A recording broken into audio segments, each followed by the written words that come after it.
So this Torah portion is called Korach, right? And so as we're going to read in English, and then we'll read it in the Hebrew, and then we'll go ahead and get started the lesson. All right. So it says, now in Korach, the son of Ishar, the son of Kohath, the son of Levi, and Dathan and Abiram, the sons of Elab and On, the son of Pelet, son of Reuben, took men. All right. So in the Hebrew here, we're going to go from here, and you guys should just be able to roll with this thing, right? All right. So we're going to start here. And it says, Wayikach, which means, and he took, okay. And then it says, Korach, right, which is right here. Then it says Ben Yitzhar, right, which is okay. Ben Kahat, the son of Kohath. Then you got Ben Lewi, right, son of Levi. Then we got Dathan, Abiram, right? So you got right here, and Dathan and Abiram. Then you have B'nai Eliab, right? Right here. Then you have On, which is right here. Then you got Ben Pelet, the son of Pelet, and finally B'nai Reuben, okay, which is the son of Reuben. All right, so we're going to get into understanding leadership and how that works. It's going to be rough on some people, but I pray we can get through this. All right, so the son of Korach.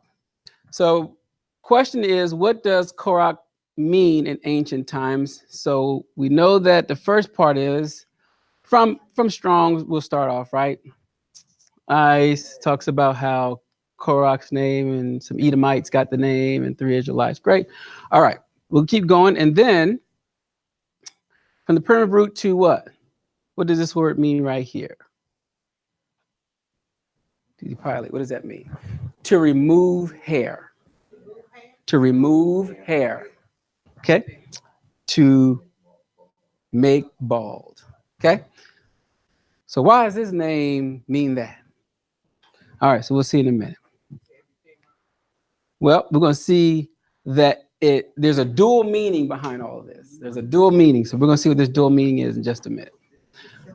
All right, so the common definition shows fertile soil of growth. This is agricultural terms. Okay, soil for growth, development. Hair does not grow on a bald head, right? So, when someone gets bald, there is no more hair growing, right? It's not fertile anymore. And grass or flowers do not emanate from ground that covered with ice. So you see the connection, right? Uncover also literally means to reject covering. Okay, you're going to see how Korach and his followers reject the covering. Okay. Now, in Amorite traditions, they would show grief by intentionally pulling out their hair on their head between the eyes and create a bald spot. Okay, that's old Amorite practice. Okay, so when they grieve or they mourn, they put this bald spot intentionally on their right above their head there. Okay? You don't have no Amorites in here, do we? Oh, okay. Okay. So what does Torah say concerning this tradition? So think about it. Devarim or Deuteronomy 14:1. You are the children of Yahuah, your Elohim. You should not cut yourselves, nor make any baldness. This is the root word for Korach's name here, between your eyes for the dead. Say, could Amorite practice be seen in this story, which we'll see in just a minute?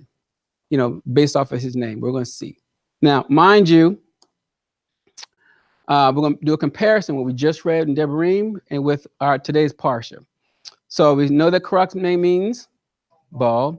We can see that he rejected his covering, which we'll see in just a minute. The one Yahuah placed over him. Now, what's interesting about this here is that why would Torah need to state this in Deuteronomy 14:1, where it says, and you are not to make your head bald for the dead? Why is this needed to be said? Because that was a practice that was happening in their day. Is everyone with me so far? All right. Now, in our Parsha 16:3, it says, and I just cut out just enough so I can fit it all in this little box here, but it says, too much upon you, seeing all congregations are chodesh, or set apart, every one of them. All right, so Korach is having a problem. He's basically like, you know what? All of us are set apart. All of us are quote unquote holy, right? He's having a problem with Moses and Aaron because he feels as though, hey, we're of the same tribe. We're equal. Why are you over me? Is everyone with me so far? In Deuteronomy 14:2, it says, you are a Kodesh people unto Yahuah your Elohim. Notice the similarities here. Set apart people, right? Number 3, it also says, and Yahuah is among them. Wherefore, then lift you up yourselves above the congregation of Yahuah. Okay, one selected above others. You remember, Levites was considered the firstborn now, right? So he elevated the Levites out of Israel to be his. Over here in Deuteronomy 14:2, is Yahuah has chosen you to be a peculiar people unto himself above all the nations that are upon the earth. Okay, again, you see there's a leveling that's happening here. Is everyone with me so far? All right, so when we get here, we'll do more into some chiasms, if you will, but I just want to share with you some intro here. All right, so at first glance, we may see or think that Korach just wanted to be equal with his brothers, right? Hey, you know, I don't see the problem here. You know, we all are Levites. We all was on your side. Why you got to be in charge? Okay, so that's what we'll start off with. All right, so we already at 16:1 already. And 2, it says, and they rose up before Moshe and Moses and certain of the children of Israel, or Israel, 250 prince of the assemblies. Now listen, they are famous in the congregation and what? Men of renown. So, you know, they got the voice of the people. Okay. And they gathered themselves together against Moshe and against Aharon and Aaron and said unto them, you take too much upon yourself. Seeing all the congregation is what? Chodesh, it's set apart, every one of them. And Yahuah is among them. Wherefore then lift you up yourself above the congregation of Yahuah. Okay. So what is the problem that Korach is having with Moshe and Aaron? What's the problem? Okay, we see leadership, right? All right. Let me give you a couple of them. Think about it. We are all set apart. Why are you over us? Okay, I'm just saying none of us are like this, so we all should be all right and relaxed. Wasn't he there? Well, let's say everything is in chronological order, based on what we've read so far, especially up to this point. Wasn't he there at the coronation of and Aaron and his son? And then wasn't he there at the coronation of the? Oh yeah, he was there. He was there for all that good stuff. Did he just see that Most High did just last week? Yeah. Yeah, I'm trying to figure that out. You know what I'm saying? It don't make sense to me. I'm gonna buff up now. Lord, I can't get to the problem. Well, this is why the name Korach is going to come into play. That's why I say his name means a lot. So that you're going to see some things happening here. All right. So number 2, they rose up. They strengthened themselves. They ordained themselves. Okay, man. So again, you know, hey, listen. I know that I'm set apart now because he chose the Levites, and he made us as firstborn. So you got to figure this out now, right? So I'm firstborn. Then now I should understand where I'm going to be, right? Number 3, who made you leader over us? Now we're going to see who did, but the point is, at some point they got to a stage that, look, I'm about to challenge your leadership. Yeah, They took their diapers off. All right.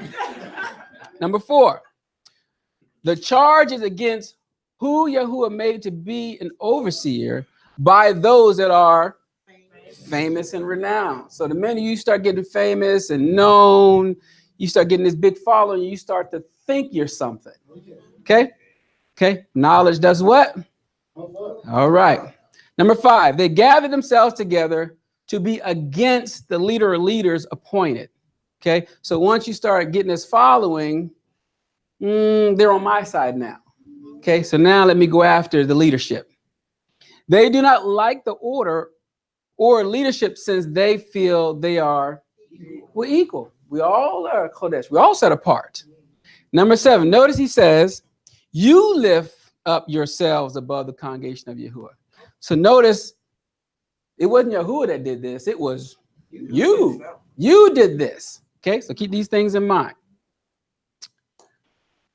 All right, so remember we read Abiram and Dathan, right?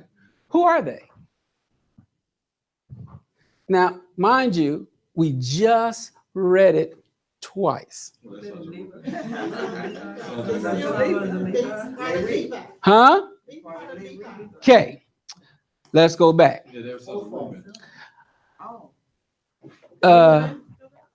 Look at this right here. Dathan, Abiram, the sons of, and on the sons of, which are what? Sons of Reuben. They're the sons of Reuben, not Levites, right? So I want you to see something here. So mind you now, the Levites took over the firstborn. Just so happens now, the firstborn is on Koach's side. All right, now let's go back. All right, so now, why is this important? Now notice Kohath, right? He becomes this, but who's right underneath him? Right underneath him, they all conspire together. But why is Reuben so important in this story?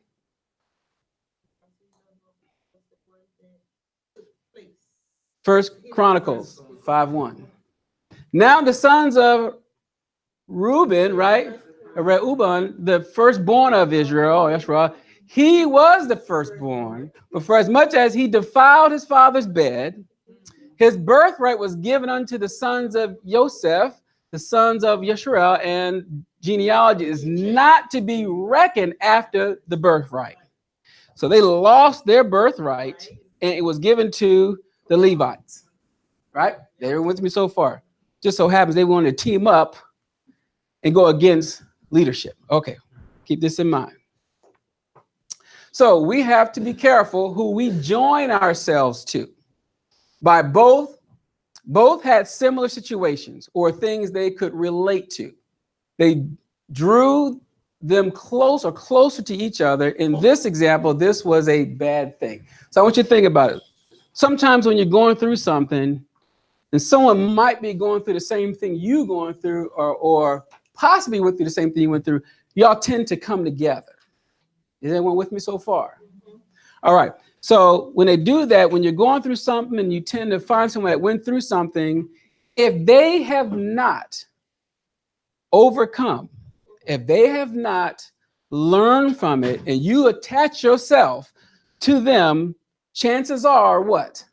You're going to be just like them. You're going to operate the same way. Okay? So look at the priests that are in charge.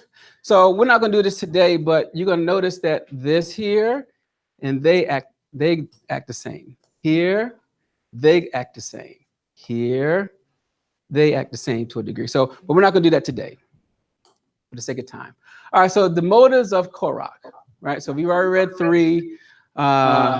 Verse 4 says, and when Musha heard, heard, he fell upon his face. Verse 9 says, seems it be a small, a ma'at, a little, is really what you should say, thing unto you that the Elohim of Israel or Yeshua Israel has separated you from the congregation of Israel to bring you near to himself, to do service to the tabernacle of Yahuah, and to stand before the congregation to minister unto them. So think about it. If Korach didn't want to be a leader or take over, he could have just said, what? It is not a little thing. I just don't think we need a leader. We are all Kodesh are set apart and equal. of the same tribe. In other words, if that's all he wanted, that's all he had to say. He could have stopped there.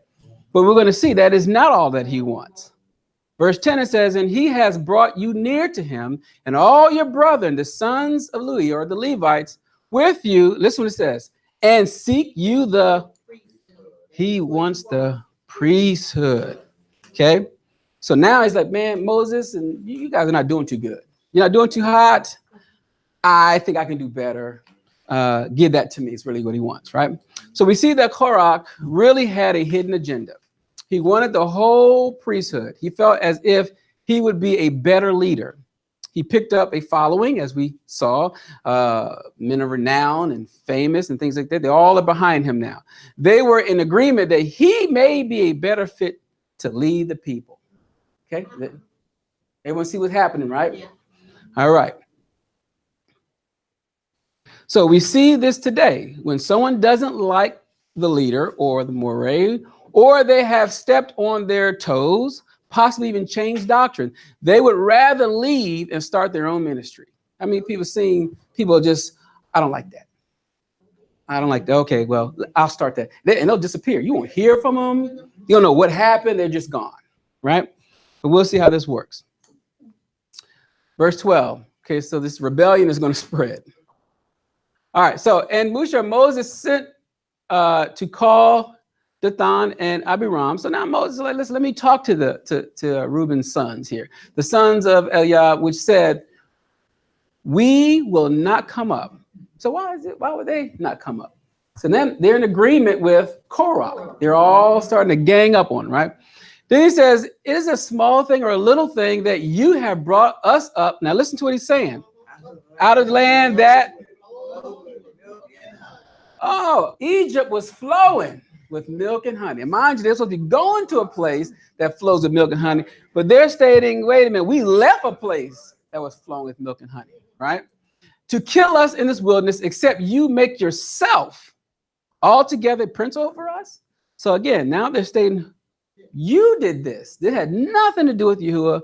Even though I saw everything that happened at Mount Sinai and all this stuff, all that was your doing, Moses. So they're blaming him because now they got a water for it. Right.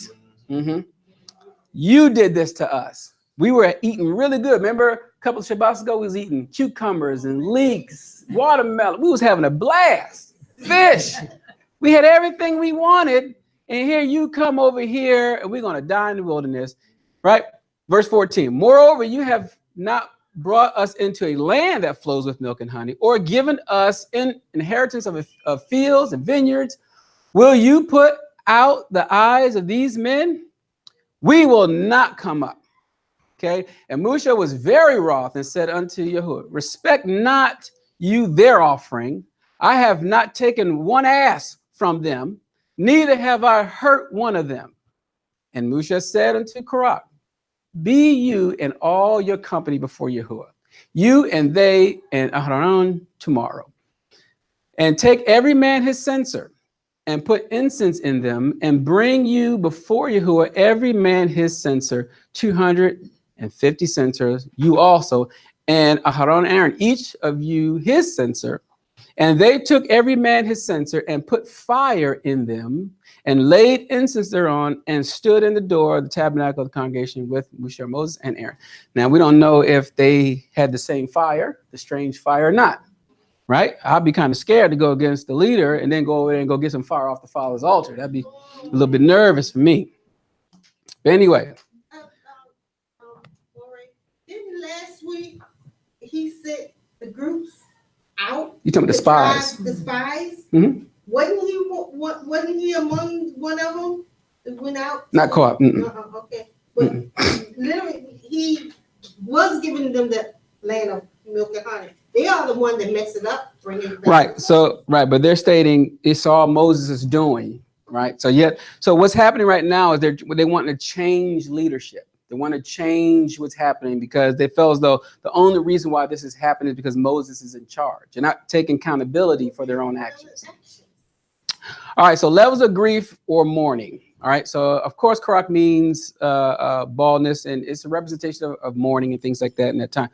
But I don't want to get entirely into this here. But for the number one, we have denial. And the 3 levels of grief and mourning typically would be denial, anger, and self. That is the standard when somebody's going through something. So the first thing is denial. I don't believe it, or I don't believe you. So in other words, when you're in denial, sometimes you can't believe what's happening, what's going on. Sometimes you can't even believe in yourself.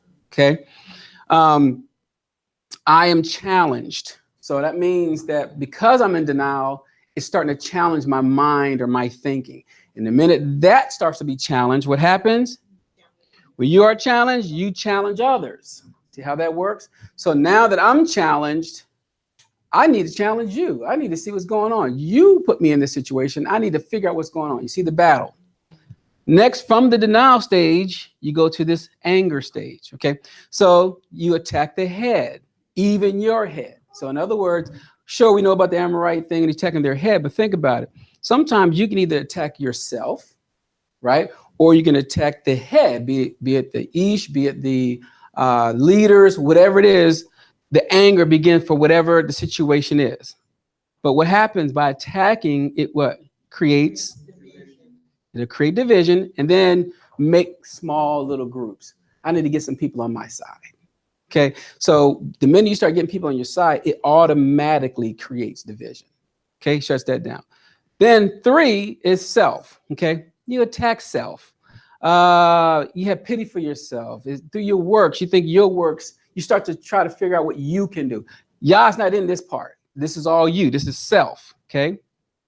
So then things we do to self will affect others, right? Because we're not thinking of others in a way that we should. In other words, if I'm going through something and I am, as I said, having a self or crisis identity for myself, I want other people to relate to me. I want other people to see me. So therefore, I may add Yah to the equation, right? But I'm adding Yah to what I feel. I'm not going into the word and say, this is what the word says, and then have someone help me relate from the Father's angle. I'm actually doing this myself, right? So therefore, this will wind up affecting others because I'm going to tell this person, I'm going to tell this person. It starts becoming an effect. Is everyone with me so far? All right. So remember, he says what? Right here it says, remember, they thought you made this, right? Now remember back in Shemot or Exodus 2:14, and they said, who made you a prince and a judge over us? Intend you to kill me as you killed the Egyptian? And Moses feared and said, surely this thing is known. So you remember that they asked that question way back then. Now this question's come out once more. All right. We'll keep going here. So sins of Korah continue. So I say, think about what just happened in the story. They wanted to go back to Mitzrayim or Egypt. Remember, we went over every place. They kept wanting to, let's pick a leader. Let's go back to Egypt. They wanted to appoint a leader. They did not like the leader or the head that was appointed to them. They wanted one that was more famous or renowned, that had their best interests at heart, right? So when you start getting someone that has your interest and they seem to be a better leader, we tend to go on over there to that person, okay? They were also just told that they will no longer be able to make it to the promised land. They will wander in the wilderness until all that generation dies out, except for 2, okay? So again, you got to think how they're thinking of that day. We might be able to change this outcome because this all came from Moses' mouth, right? Mind you, last Parsha, they acknowledged that they sinned, right? Remember, we had the problem was no belief, no faith, disobedient, wanted to do things their way, and most of all, they had no fear. Okay, so in this Parsha, I want to dig into why the people complained and why Moshe, Moses, and Aaron was the target. Okay, we will see levels of thinking and coming together for the wrong reasons. We sometimes don't think we are sinning in our earlier parts of complaining. You know, when we initially complain, we don't really see that as sin. No. Okay, and not at all. Yeah, I'm just sharing something. I just need your response. I just need you to now. If whatever your initial complaint is, whatever that leaven was, and they can kind of figure out where you're going, they want to go with you. All right, it says, then what happens as we gain more people, more minds, more confidence, and the more of our will, we start to expose our true heart. Okay, so you got to put that little feeler out there first. Okay, we had to put that little feeler out first. All right, starting from the top. So now let's think about what they did in the previous Parsha. Is going to be really fast because we've already been through these things, just to show you their mind, their thinking, how they were going from there to how they wound up where they are now. So Shemot, Exodus 16:2, and the whole congregation of Israel, children of Israel, murmured against who? Moses and Aaron in the wilderness. So you got to see where this. Now, of course, they murmured before them. I'm just giving you this portion from the time they left up out of Mitzrayim, for Egypt. And the children of Israel said unto them, would to Elohim we had died by the hands of Yahuah in the land of Mitzrayim or Egypt, when we sat by the flesh pots, when we did eat bread and to the full. For you have brought us forth into this wilderness to kill this whole assembly with hunger. Okay, so they channeled their anger against Yahuah through Moses and Aaron.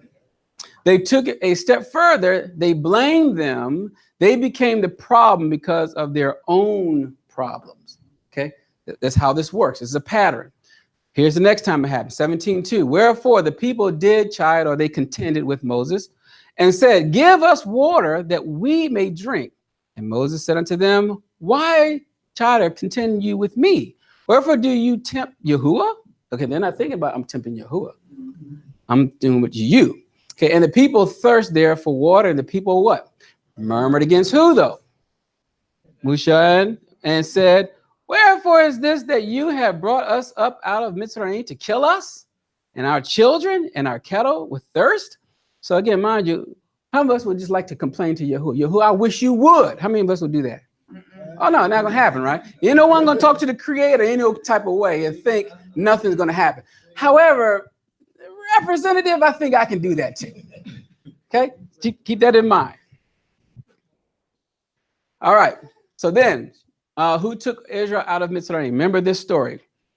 Shemot, Exodus 4:27, and Yahuah said unto Aaron, Aaron, go into the wilderness to meet Moshe and Moses, and he went and met him in at the mount of Elohim, and kissed him.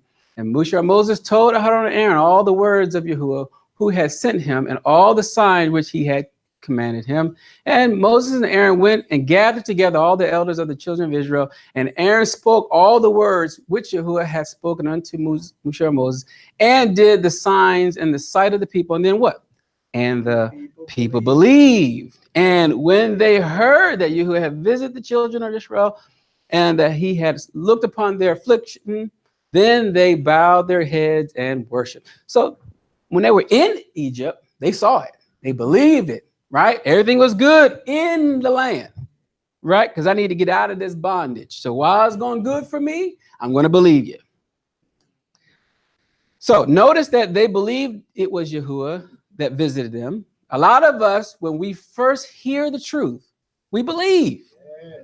We are excited. We are ready to hear his servant or servant, right? When you first initially hear it, I mean, you're excited. Is it what? Is it me? Right? All of a sudden, all these blessings come. It got to be me, right? But once we start to grow, we quickly start to want to teach others, listen to others, challenge others, even the leadership. We seem to can't sit still until Yahuah says it's time. Okay, we go from 1 or 2 to 5 different teachers. If none are on one accord, division starts. Okay, talking about them behind their backs, then it winds up creating separation. That's the ultimate result. Okay, so everyone sees how this works. Everyone that first comes into the walk, all of us can agree. We all were excited. We all like the fellowship. We all like to gather. I want to know this. I want to know. Got thousands of questions, but the more you get the answer to it, and the more you grow, the less question you have now becomes, I'm smart. Wait a minute. When he took him out and he had the manna, how did the manna really come down? Was it like it was, so we start to think now because we got more knowledge. We got to start sharing that. That's not how the Father wants us to see his word, but we'll see later on. All right, so the messengers of Yahuah are there to help guide you to Yahuah and to help one get a foundation. Okay, so if you're following the leader or teacher, and he is following Yahuah, ultimately you are following who he is following. That's the objective. Okay. Every method is not the same, meaning not every Moreh is using the same method, right? So in other words, you might find a teacher that may go share with you from this angle, another Moreh or teacher go from this angle, whatever it is, they may not use the same methods, right? But anyway, however, if you believe Yahuah sent you to a place to learn and grow, you should be there until he says move, okay? So if you move, let the leader or Moreh know what Yahuah wants them to do. All things are in order. So if it's something that he says for you to do, he can share, man, my blessings is to you, or if there's anything I can do to help out, or whatever it could be, we need to have order. Because if not, if you just vanish and disappear and start something, you already create some separation or some leaven. Like, what happened? Did I do something? Did you do something? It starts to create a problem, right? So words of the Moreh, meaning Musha or Moses, says this: when Yahuah shall give you in the evening flesh to eat, in the morning bread to the full, for that Yahuah hears your murmurings, okay, which you murmur against him. And what are we? Okay, you are murmuring not against us, but against Yahuah. Okay, so know that your murmuring will not be against the leader or Moreh, but against Yahuah. All right, now I do got a disclaimer. Okay, I'm not talking about leaders or Morehs that are doing wrong. Okay, I'm not talking about those that are doing, I'm talking about ones that are doing right. Okay, but if the ones that are striving to do what pleases Yahuah, if he is wrong, pull him to the side and talk with him. See how easy that is? That's all you have to do. But for the most part, he should be striving to do what is pleasing to the Father, not striving to do wrong, unless he has an agenda. All right. So 32:1. And when the people saw that Musha Moses delayed to come down out of the mount, here's the next part. People gathered themselves together to Aaron and Aaron and said unto him, up, make us Elohim. Make us an Elohim, which shall go before us. For as for this Musha, this Moses guy, right? The man that brought us up out of the land of Mitzrayim or Egypt, we know not what is become of him. So what just happened? Oh my goodness. Instantly, go make us an Elohim. They're used to making mighty ones. This goes way back, right? They always want something they can see and touch and talk to, right? This is what they're looking for. Moses was the Elohim, as we read last week, right here. I will make you like an Elohim, so they can see and talk to him and have this verbal. But you imagine if this is the Elohim you're talking to him, the way you're talking to him, man, the Father will strike you down in an instant. All right? Okay. So make us an Elohim, because we do not know what happened to our leader, Moreh. So when you remove yourself, it should be from fellowship with structure, you have no leader or Moreh to help you with your thinking. You are open to hearing other people that Yahuah did not send you to. Now, what I'm saying is, I'm not saying that they could be telling you something that's not true. I'm just saying that the information they could be giving you is not for you, at least at that time, okay? You are opening up to your own understanding of the Father's word, just as Korach was showing, are we not set apart? See, at the end of the day, we got to go back to, well, I know I'm set apart. You can't tell me I'm not. I know I'm blessed, right? So at the end of the day, if I'm not going your way, I know this. I know I'm set apart. All right. Uh-oh. Gadar come? Oh, okay. All right. We'll keep going. 14:2. And all the children of Israel murmured against Moses, against Aaron. And the whole congregation said unto them, would Elohim that we have died in the land of Mitzrayim, or would Elohim we had died in the wilderness? So you see how they just keep saying the same thing over and over again. Number 16:3, this Parsha. And they gathered themselves together against Moshe and against Aaron, and said unto them, you take much upon yourself, seeing all the congregations of Kodesh, which we just read, and every one of them, and that Yahuah among them, wherefore they then lift up you yourselves above the congregation of Yahuah. So notice at some point, they looked at the leader or teacher being in charge and not Yahuah. That's where it starts to change. I don't see Yahuah in you anymore. Okay. How often do we get complacent with those that we learn and grow with to a point we have no problems talking about them? Okay. The people of Israel have been complaining because they really wanted to be in control of their own actions or activities. As we were sharing every week, remember, I know you said you changed your mind, right? But remember, we had that manna. Oh, yeah. And that manna, they got tired of saying the thing for years. Same manna. And we was like, well, hey, man, let's grind this manna. Let's do this to this manna. I want this manna to taste like chicken, lamb. And all kinds of flavors. Yeah. The manna was very easy. All he gave it to you was just to eat. But we wanted to do our own thing with that manna, right? Wasn't good enough. It didn't taste the same no more. I wanted something new, right? So I do not need you to be accountable to me anymore. See how this works? As we start to do this, I have a relationship with Yahuah. I mean, but I said that I have a relationship with Yahuah. I don't need you, right? That is good enough. Why do we think this way? Like we're going separate places. Why do we think this way? All right. So remember, continue to think about this. If you know that Yahuah is behind what you are going through, you have no choice. And you are in a vulnerable position. You cannot control Elohim. You cannot control the outcome. So if you see the conflict between you and Elohim, you have no choice but to accept the outcome, right? If you know exactly this is Yah's doing, whatever he's doing, the best you can do is walk it all the way out, right? Everyone agrees, right? All right. In the stories we just read, instead of saying all that has happened to us was from Elohim, they wanted to say it is because of Moses and Aaron. They are just people, okay? And they were accessible to them. So they're just people. You can complain when you are not happy. You can argue. You can fight.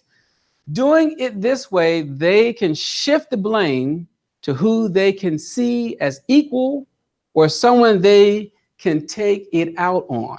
Okay. So what this does is allow the person to take Yahuah out of the picture and make it seem as if the leader or the Moreh is in charge. This is how you can hold on to control. If I can remove Yah from the picture and believe it is you, now I can have this argument. But I believe it is Yah that is in you that's doing something. I may not want to touch you yet. See how that works? All right, so in the Parsha, even though they are doomed to die in the wilderness, they still want to take matters into their own hands. They believe Moses and Aaron was the problem.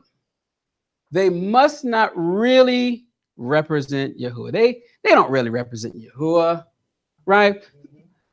This death sentence did not come from Yahuah. It came from them. If I can change the leadership, let's march on down to the promised land. Okay? That's the objective. All right. So you remember we read 16:3 and they gathered themselves together, right? All right.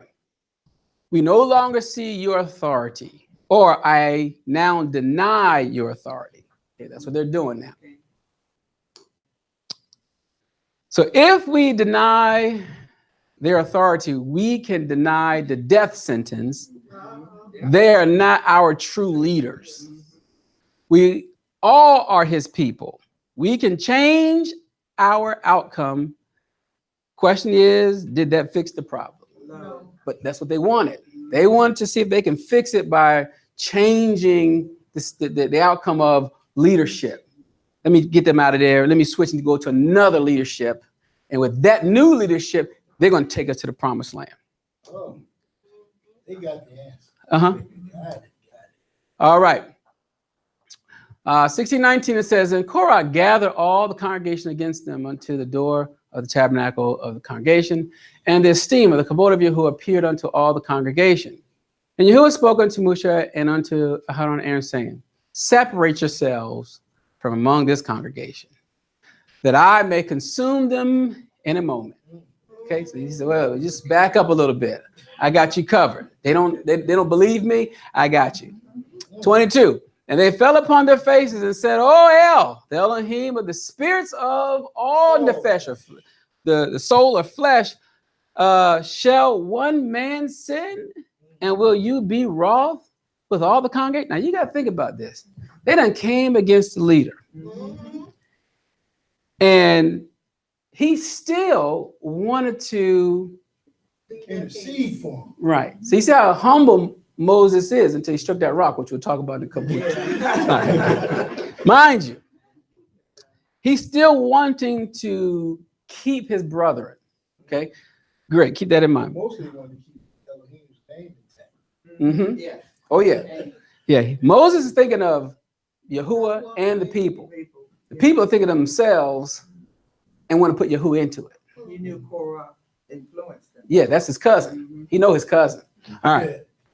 So mind you, he says, speaking to the congregation, say, "Get you up from about that tabernacle of Korah, Dathan, and Abiram." Okay. So my question was, where's On at? He got smart. He said, "Oh, wait a minute. Yeah, I don't want to be a part of that at all. You can have at it."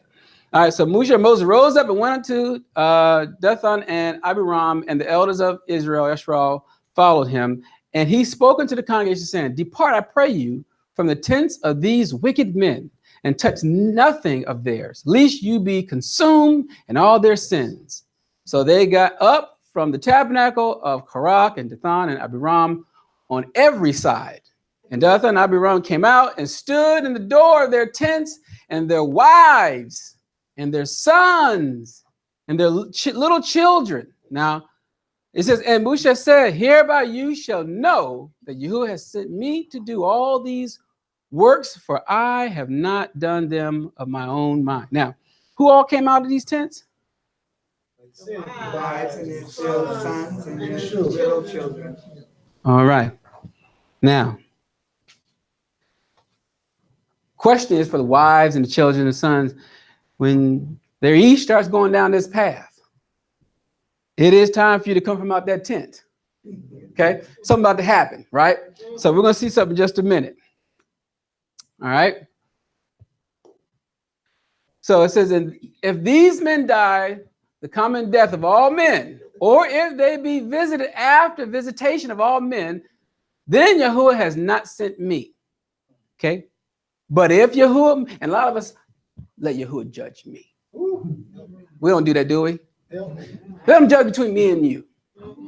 How many times we keep doing that? You don't want to do that. Because if you're wrong, you're in trouble. Right? And if you think about it, if the other person says it, both of you could be wrong. You're in trouble. All right? But anyway, but if Yahuah make a new thing, which he did, and the earth opened her mouth and swallowed them up with all that, and of course this is italicized, which means it's been added, but unto them, and they go down quick into the pit, then you shall understand that these men have provoked Yahuah. Now, who did the provoking? All right. Keep that in mind. And it came to pass, as he had made an end of his speaking all these words, that the ground clave asunder that was under them, and the earth opened her mouth and swallowed them up, and their houses, and all the men that pertained unto Korah, and all their goods. They and all that pertained to them went down alive into the pit, and the earth closed upon them, and they perished from among the congregation. And all of Israel were round about them fled at the cry of them, for they said, "Lest this earth swallow us up also." All right, so it was good that the wives and the children got out of the tent, okay? Because it swallowed them up, right? Now, we'll read later on in the next Parsha, or future Parsha, notwithstanding that the children of Korah did not die. They got them out, all right? So keep in mind, he want the men. So think about it. There they are. You looking round about. You know, oh my goodness. Brother, I'll be right there too. Listen, bro, I don't know what to do. I got to stand back, let that thing get you. I'm standing right next to Moses. You don't want you to touch nothing. Right next Oh, yeah. to him. Oh, yeah. Oh, yeah. Yeah, bruh. Let's go around him. I think the Father believes in him. He's right. The whole time, right? So all those that were famous and renowned are now removed from the people. I got to get you guys away from, because clearly you guys are the problem. The whole time, remember, he wanted them to know who he was. Just because all of us can get famous in his name. I want us to make sure this is clear. We all can get famous in his name, but what do you do when you get famous in his name? Do you now take on your own name and then put him into your name? See, that's what I'm saying. This is the things we got to think about. All right. So Revelations 19:20 says, and the beast was taken with him and the false prophets that wrought miracles before him, with which he deceived them. Right? Same thing that they did. They just did some deceiving. Them that had received the mark of the beast and them that worship his image, both were cast, how? Alive into the lake of fire, burn. You're going to see this process happen again. Okay? All right. So be careful who you link yourselves up to or with. The end may not be what you think it would be. All right, so another way to see this story or picture is to see that Korach is Israel, right? But not of Israel. Just because you are bloodline does not mean you will be a part of his kingdom.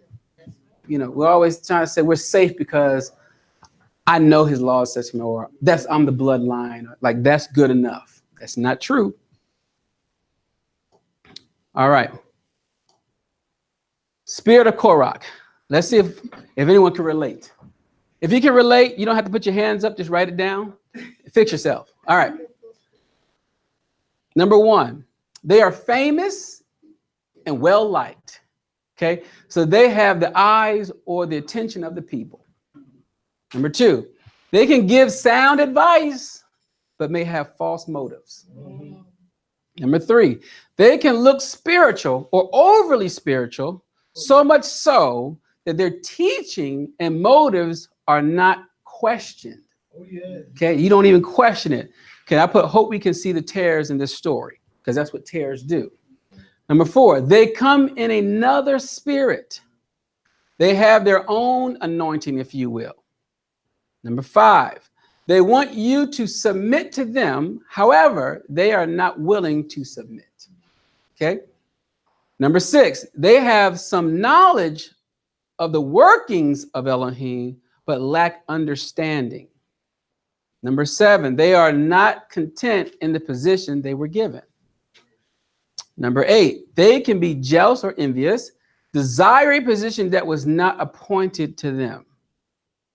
Number nine, inconsistent in their fellowshipping. Come when they feel like it. Okay. Who's up there, Moses, again? I'm gonna stay in my tent today. I don't need to hear him. He talked too much. All right, number 10. They desire a following that sees things their way. 11. They tend to draw back quickly when they do not get their way. Number 12. They like to challenge and in some cases control. 13. They tend to be negative a lot. 14, do not have or lack repentance in their hearts, stubborn or rebellious.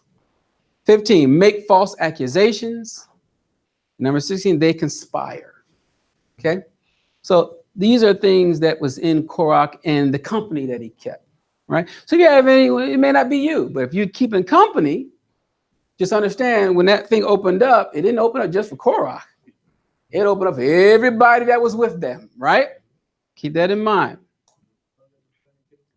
David's thoughts on the same Parsha, where it says Psalms 106:13 says, they soon forgot his works. They waited not for his counsel. Okay, because a lot of us don't like to wait for his counsel. We got our own counsel. You know, we know what we want to do, and we just put him on it. But lusted exceedingly in the wilderness and tempted Elohim in the desert and the wilderness. And he gave them their request, but what? Sent leanness or weakness into their soul. You don't want that. They envied Moshe and Moses also in the camp, and Aharon and Aaron, the saint of Yahuah. Okay, the earth opened and swallowed up Dathan and covered the company of Abiram, and a fire was kindled in their company. The flame burned up the wicked. Okay, so just David's having a psalm, if you will, about what took place back then. All right, so back to the Parsha. It says, but on the morrow, all the congregation of the children of Israel murmured against Musha and against Aaron, saying, you have killed the people of Yahuah. You didn't get enough? Right? They swallowed them up. Oh, man, you done killed the most set apart people. Can't believe you did this, right? They just will not. I said, wow. All right. Think about this in 1 Corinthians 10 and 11. Neither murmur you, as some of them also murmured and were destroyed of the destroyer. Now all these things happen unto them for what? Samples, and that they are written for our marching, upon whom the end of the world are. You understand this is going to happen again. All right. So everything that's written, everything that happened is for you to learn from. Okay. The easy way or the hard way. One of them is going to be a lesson. So this rebellion will repeat itself in the latter days. The story of Korach was to show that the hearts of the people, and how if we do not search our heart, we will repeat this type of rebellion and the results will be the same. That's the whole point of him having them write down these patterns, and we start to see these things. Okay. All right. 35 says this, and there came out a fire from Yahuah and consumed the 250 men that offered incense. Right. Yeah, remember the story, right? All right. It says, and Yahuah spoke unto Moshe, saying, speak unto Eleazar, the son of Aharon and Aaron, and the priest, that he takes up the censer out of the burning and scatter you the fire yonder, for they are set apart. The censers of these sinners against their own souls. Let them make them broad plates for covering of the altar, for they offered them before Yahuah. Therefore they are Chodesh, they're set apart, and they shall be a sign unto the children of Israel. So, all of them that died, they had them censers. They made a little plate on that, put that over the altar. You guys want this fire? You got it. So every time you look at that, you should see me and see what I did. Of course, you're going to see that didn't do much, but we'll see anyway. So verse 40 says, to be a memorial unto the children of Israel, that no stranger, which is not of the seed of Aharon and Aaron, come near to offer incense before Yahuah, that he be not as Korach, and as his company, as Yahuah said to him by the hand of Musha. So what is the censer, and why is the censer used for sin? So this is the Hebrew word for censer. Okay, so it's machta. Okay, machta. Okay, and it's pan for coal, censers, fire pan, snuff dish, things like that. But this is the root of the word. What does that say? Chata, right? Unless you want to say kata, but kata. All right. So anyway, it's for heaps and things like that. And I give you some. I put on here literally to remove from source. That's by adding a mem, is let you know to remove from source. So here's some examples of a censer that was found. It's not realistically like the ones of that day.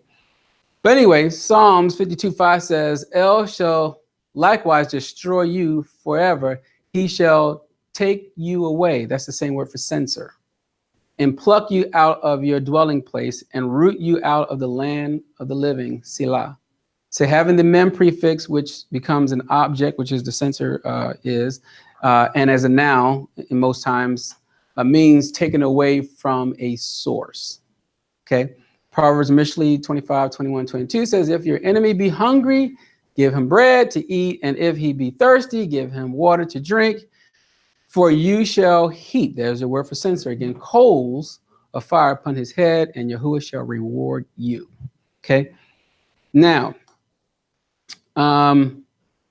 42 says, and it came to pass that when the congregation were gathered against Moshe and Moses against Aaron, and they looked towards the tabernacle of the congregation, behold, the cloud covered it, and the steam of Yahuah appeared, and Moshe and Aaron came before the tabernacle of the congregation and spoken to Moses, saying, get ye up from among the congregation, that I may consume them as in a moment. And they fell upon their faces, right? Remember all of these things, right? But I want to talk about this plague. So it says, and Moshe said unto Aaron, take the censer and put fire therein from off the altar and put it on the incense and go quickly unto the congregation and make an atonement for them. For there is wrath gone out from Yahuah, the plague is begun. Okay, so I want you to keep this in mind. Wrath has begun from Yahuah, the plague is begun. All right, so then Aaron took Moshe or Moses commanded and ran into the midst of the congregation. And behold, the plague was become among the people. And he put on incense and made an atonement for the people. And he stood between the dead and the living. And the plague was stayed. Now that died in the plague were 14,700, besides them that died about the matter of Korach. Okay, and Aharon returned unto Moshe unto the door of the tabernacle of the congregation, and the plague was stayed. Now, when you think about how many people was out there when this was happening, could you imagine how does he know where to run in between the dead and the living on this plague? Right? I want you to think about that. All right, we're going to see in just a minute. Well, we're going to see a possibility in just a minute. All right, so the word for plague means what? This word here is nagaf, right? But push, gore, stubble, inflict disease, beat, hurt, plague, smite, strike, stumble. These are other words that's being translated in English as plague. All right, keep this in mind. So derived from 7 times, we're not going to go to these here, but stumbling blocks, offenses. This is the other translations that it is in. But let's just look at something here. This is 1QS, so this is a Qumran community parchment here. It says, the operations of the spirit of falsehood result in greed. Now, I want you to think about what's happening here. The operation of the spirit of falsehood results in greed, neglect of righteous deeds, wickedness, lying, pride, haughtiness, cruel deceit, and fraud. Massive hypocrisy, a want of self-control, an abundant foolishness, a zeal for arrogance, abominable deeds fashioned by horse desires, lechery, in its filthy manifestations, a rivaling tongue, blind eyes, deaf ears, stiff neck, and a hard heart, to the end of walking in all the ways of darkness and evil cunning, right? So it says, the judgment of all who walk in such ways will be multiple afflictions at the hand of all the malachims, or messengers, called angels of perdition, or angels of destroyers. Okay, everlasting damnation in the wrath of Elohim's fierce vengeance, never-ending terror and approach. Now, we read about his anger and a plague went out, right? And we said, well, is it a possibility? How did this plague? Was it like a disease? Or was it Malachims going around killing? Okay, so keep this in mind. So now Enoch says, so I saw all the Malachim of plagues cooperating, preparing all the change of Shaitan of Satan. And I asked the Malach of peace who was going with me, for whom are they preparing these chains? So is it possible that the plague or the striking was these Malachim that he keeps sending out, right? And he saw that, he ran out between them because it was having a blast. All right, we're going to see. There's a little bit more. All right, so why did the plague stop? Oh, question is, why did the plague stop? It took the censer. So why did the plague stop? Ran into the midst with the censer in. Make an atonement for the, He made he ran atonement. between He's to make saying, yeah. atonement for the people, the ones that was. So the censer made the atonement? No. No, Aaron. Aaron made the atonement? He went to He make the stand in the atonement gap. in the gap. Okay. I want us to think about something. The coal on the altar is designed to cleanse and purify all things, even the soul. It is his own fire. So the censer was the fire, the cleansing. Right. You put that fire that's off his altar and you go out there, this is what it's going to do for you, right? So we need an example of that, right? Yeshayahu 6:2-3. It says, and above it stood a seraphim, right? Each one had 6 wings. With 2 he covered his face, with 2 he covered his feet, and with 2 he did fly. And one cried unto another and said, Kodesh, Kodesh, Kodesh, or set apart, set apart, set apart, commonly called holy, holy, holy, according to Yahuah. And Yahuah of hosts, the whole earth is full of his esteem, right? Now look. Then said I, woe is me, for I am undone, because I am a man of unclean lips, and I dwell in the midst of people that are what? Unclean lips. For my eyes have seen the King, Yahuah of hosts. Then flew one of the seraphims unto me, having a what? Live coal in his hand, which had taken out of the tongues from off the altar. Same thing that the priest did, right? And he laid it upon my mouth and said, lo, this has touched your lips, and your iniquity is taken away, and your sins purged. Also, I've heard the voice of Adonai saying, whom shall I send, and who will go for us? Then said I, here I am, send me. So again, the same thing that's in Shemaim, or heaven, is patterned in the tabernacle on the earth.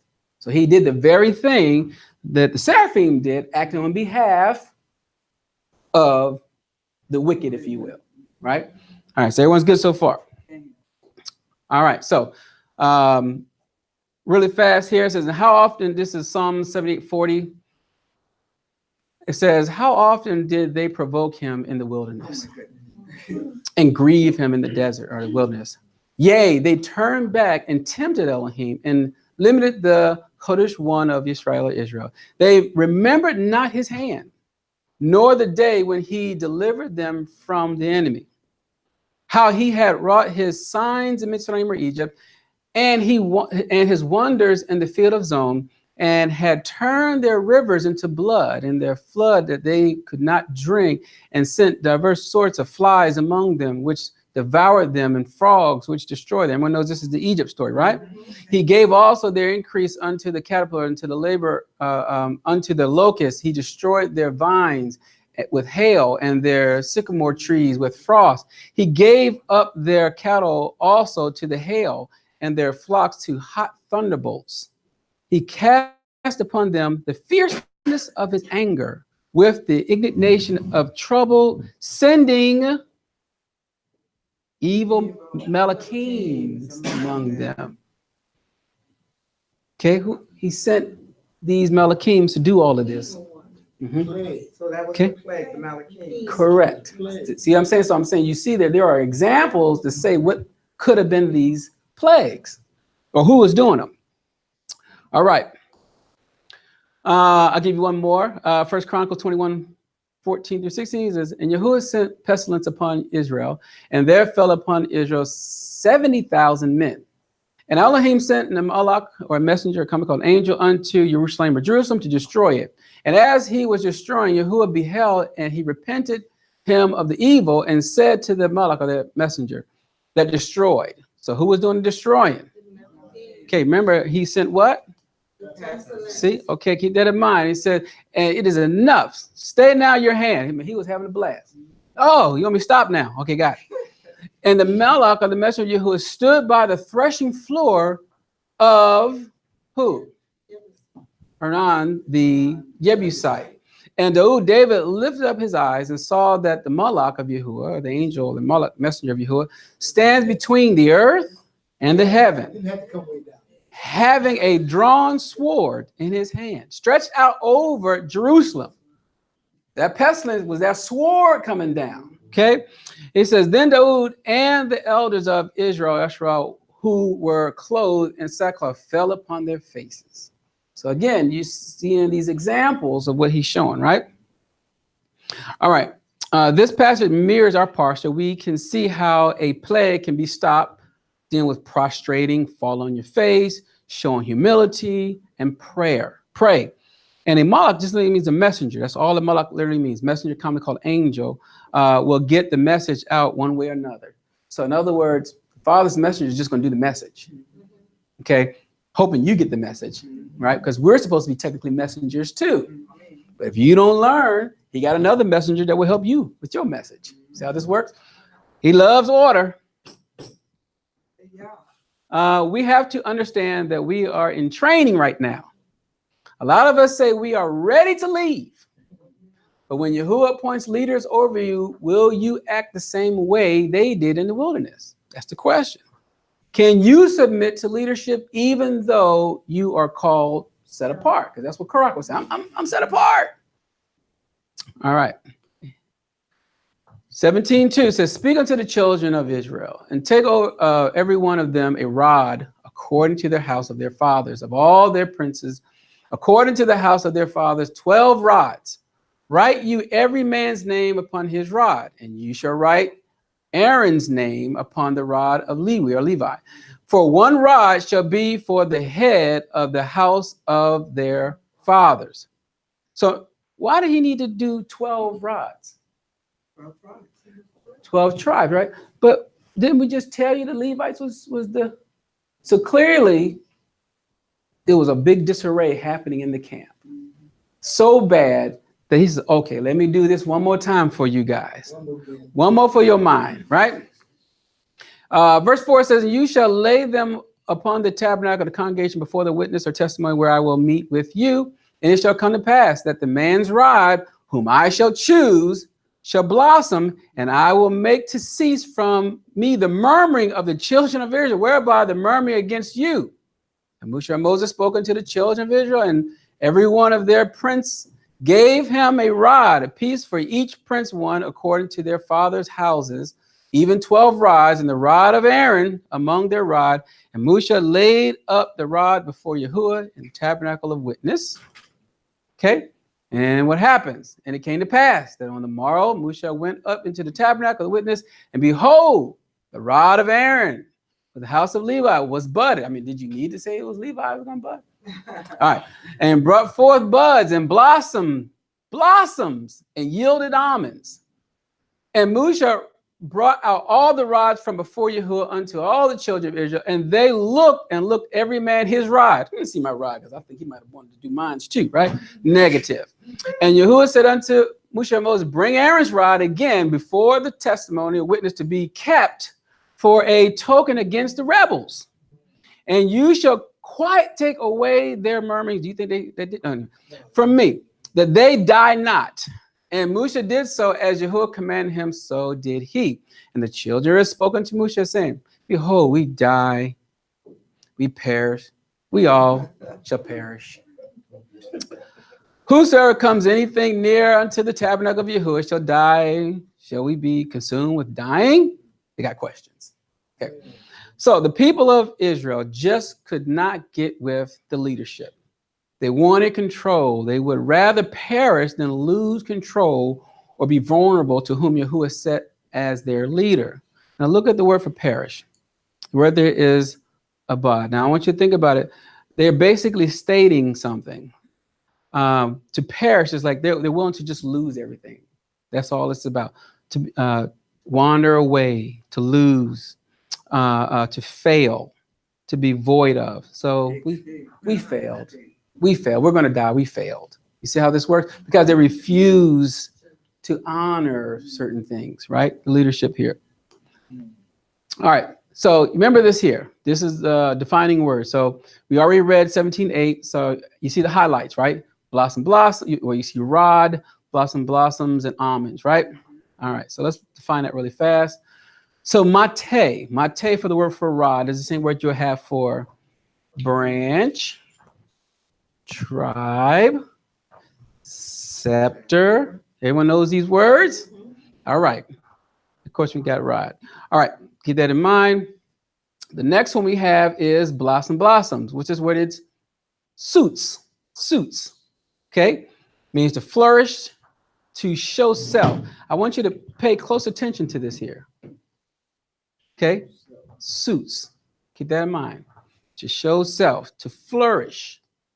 Okay, keep these things in mind. Now, next word, where does it come from? Here, the word is seats. Okay, seats mean flower, wings, right? Flowers, things like that, right? Everyone's with me so far, right? All right. So this is where we get the word zizits from. We wear these zizits, right? Understanding from the rod or staff is our correction. That's what the rod is for, is to correct us.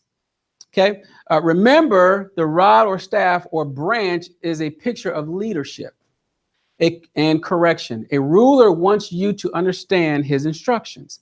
Zizits is the Father's way for us to remember his commandments.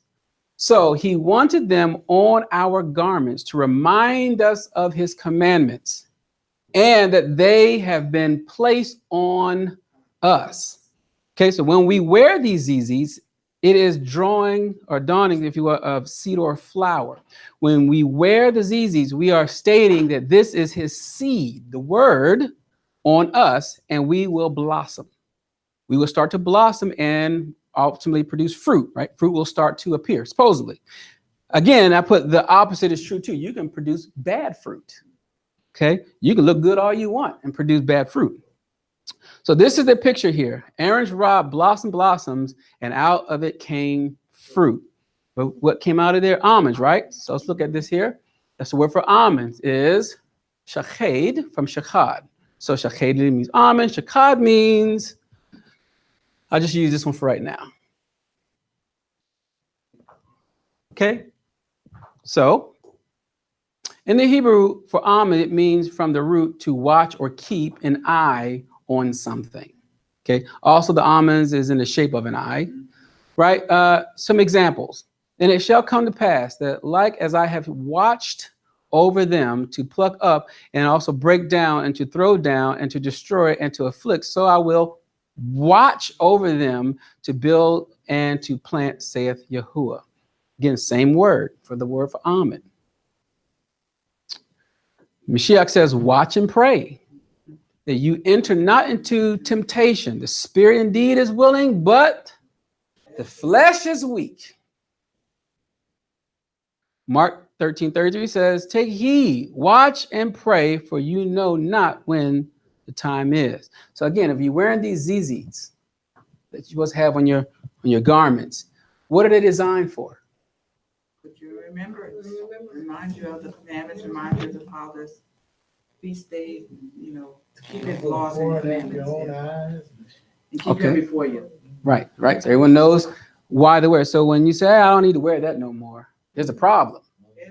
Until you come back and get that new garment, not talking about the one from Ghana, I'm saying you get a new body.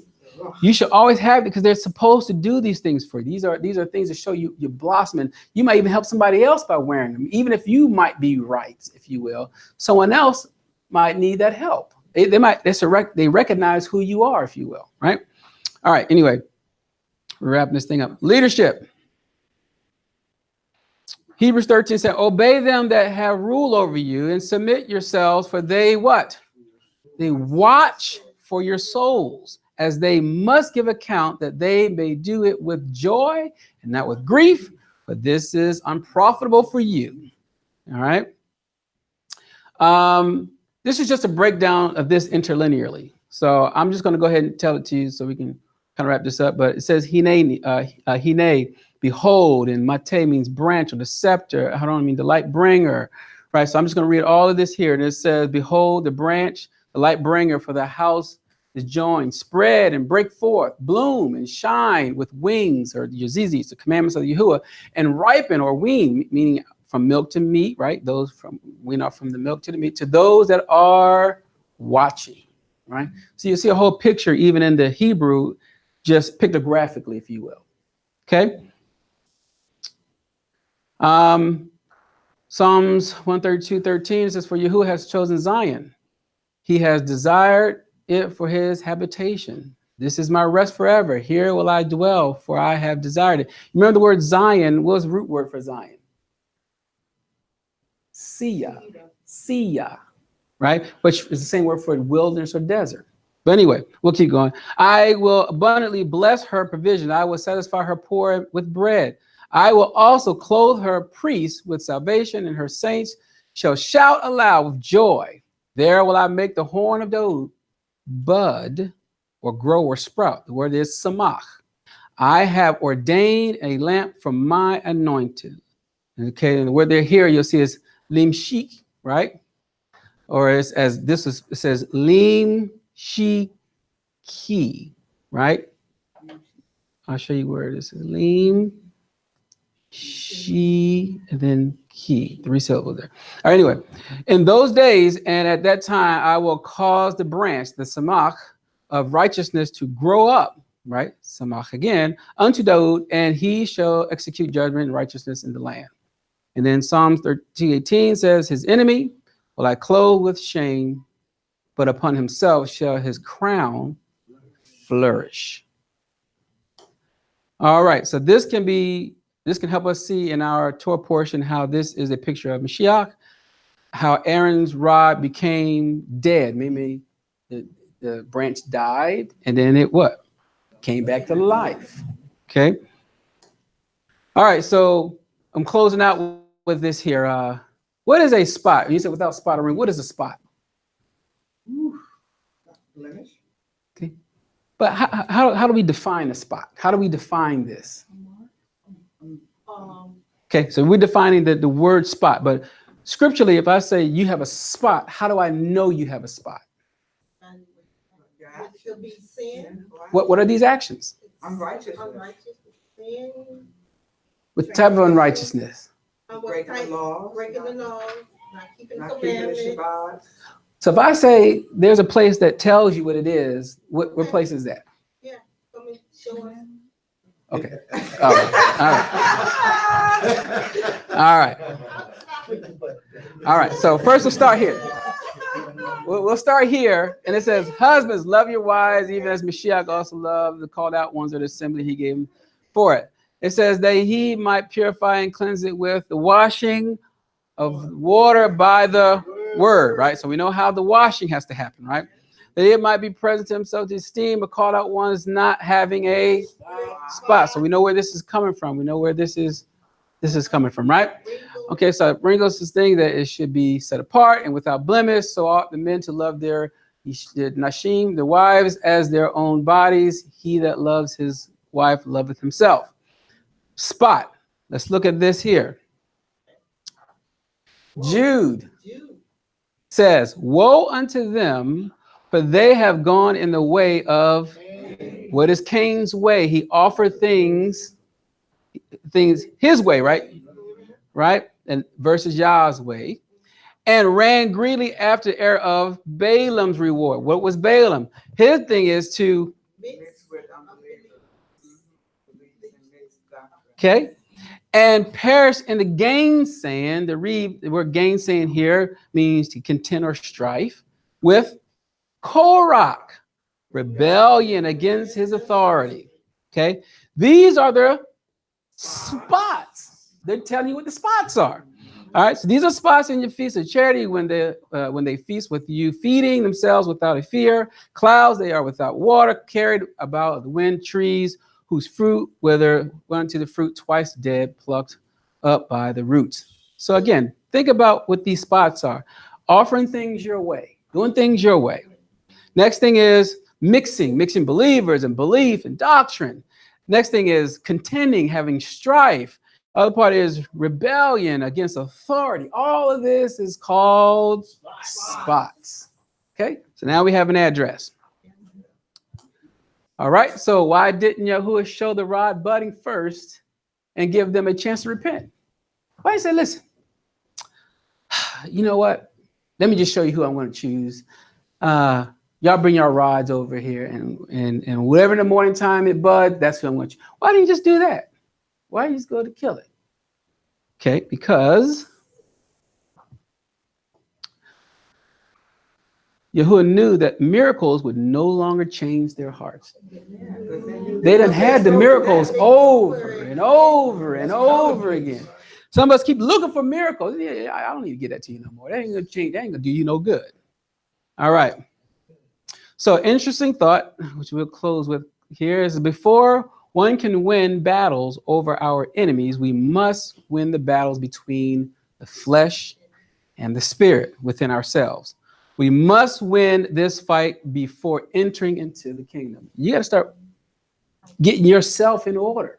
Okay, we can't just walk around like we used to and just hope you make it in. You know, it's not going to work that way no more, because he says it was something that the righteous will barely make it in. It says, huh? All right. So here we read this in Romans really fast. For we know that the law is spiritual, but I am carnal, sold under. 17 says, now then it is no more I that do, but sin that dwells.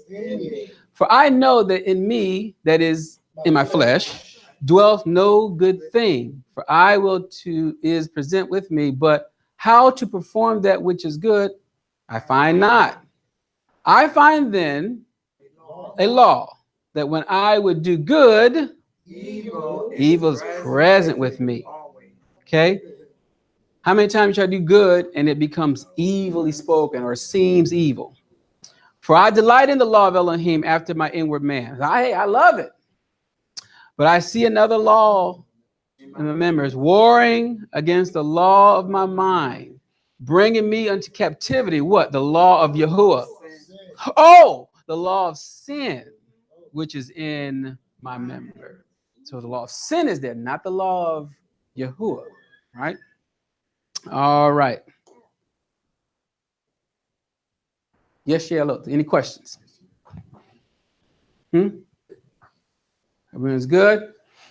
So that's what all of this was saying today is that we need to go back and look at ourselves and see where we are mimicking Korah and all of them, so that we can start eliminating those things that is causing us to fall.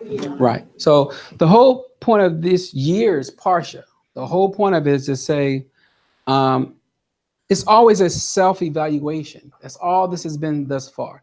So last year, we're just showing what it was and maybe some nice things that the scripture says. And it sounds beautiful, it looks great. But how many of us have not placed ourselves in these situations? Because the outcome is not going to change because it's you, right? They spoke the language, they knew it, they had the encounter with him, and they still died. So what we're doing now is saying, Father, what can I do to be pleasing to you? If this is what if the desire is to please him, and he's giving these things as an examples, then our job is to start looking at ourselves and figuring out, is this me? Am I doing that? Oh, got it. Start seeing yourself. If you're not doing it, hallelujah. And if you're doing what he is pleasing him, great. But if you're not, you start checking that thing off the list. Because if not, he's coming back and he's looking for someone that don't have a spot. And you got any of those spots on you, just take off your nice garments. You can go on Amazon, get yourself some heat-resistant vests, some battle gear, some water, and prepare for war, because you're going to need it. All right? Any questions? Lo? All right. Okay. All right, hallelujah. All right, so we'll stop there. And the next one is, I think it's Kukats, I think it is the next one. So we'll see how that goes. Unless did you want to do that lesson next week? That's wrong. You want to do your lesson? Oh, okay. All right. You know what I'm saying? All right. No problem. I thought there was a time when you had something you wanted. Not yet? Okay. All right. Just checking. So just a reminder, this 14th, I'll be in Georgia at a wedding. And then 17th, we got the immersion. All right. So I'll be up and down the highways, if you will. All right. So if all hearts and minds is clear, we're standing closed. Standing closed. You're showing you close out.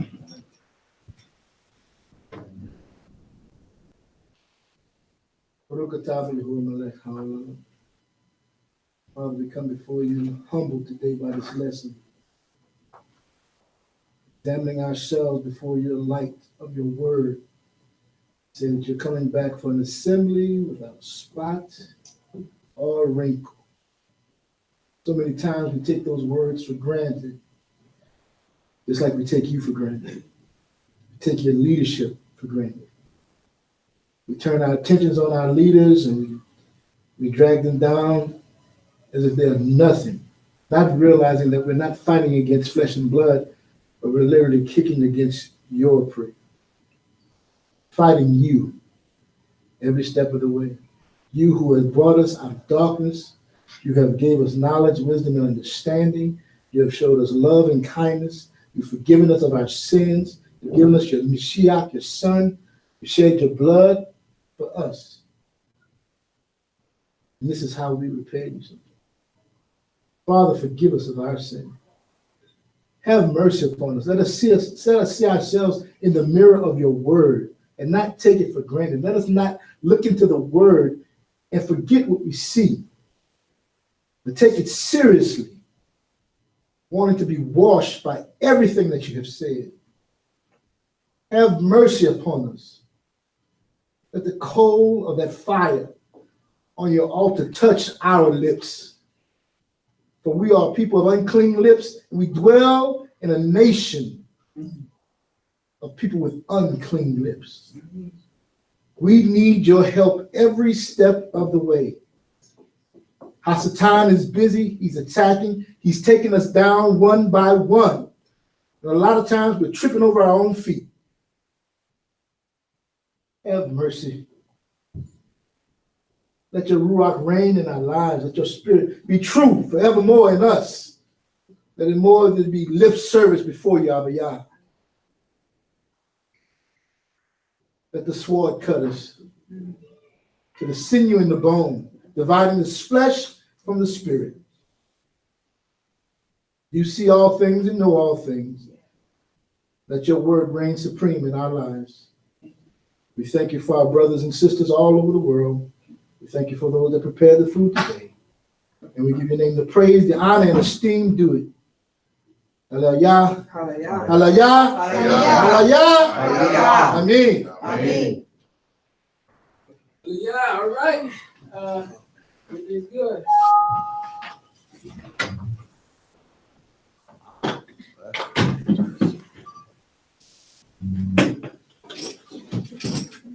Remember now.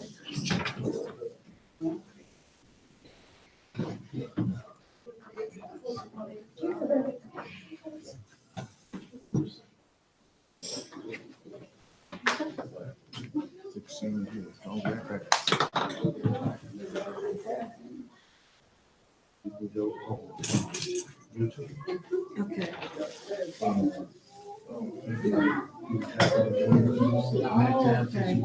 Okay. Yeah, I've been on some YouTube.